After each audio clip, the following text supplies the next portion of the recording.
Mr. President, Yes, Your Honor.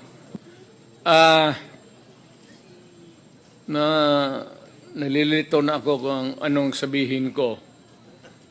Pero sabi ko kung if I'm lying or if my statements are falsely stated, or if there is an iota of magbigti ako. So, in the same manner na kung magbigti ako si Trillanes, dapat magsabay rin sa akin. okay, duly noted of your thoughts, Mr. President. Former Senator Trillanes, you're recognized. Maraming salamat, Mr. Chairman.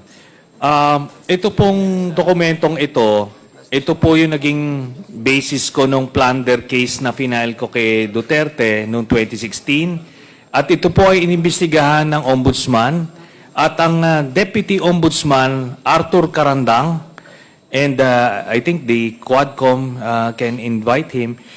Siya ang nag-conduct ng investigation. Humingi siya ng dokumento sa AMLAC at kinonfirm niya. And because of that, tinanggal ni Duterte si Deputy Ombudsman.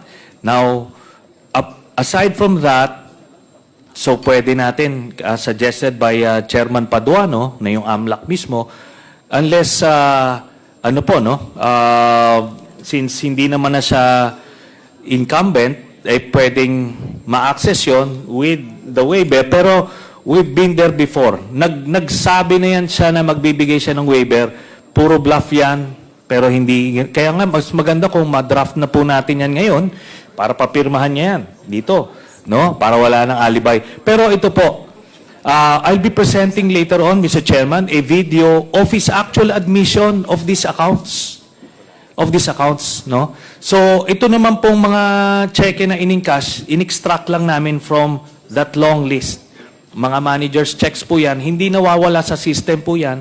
And later on,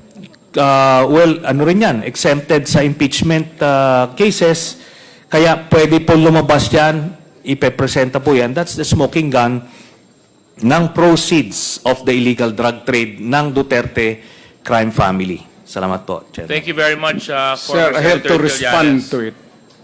This guy Former President, is with all due respect, I'll have to follow the rules. Yeah. I will give you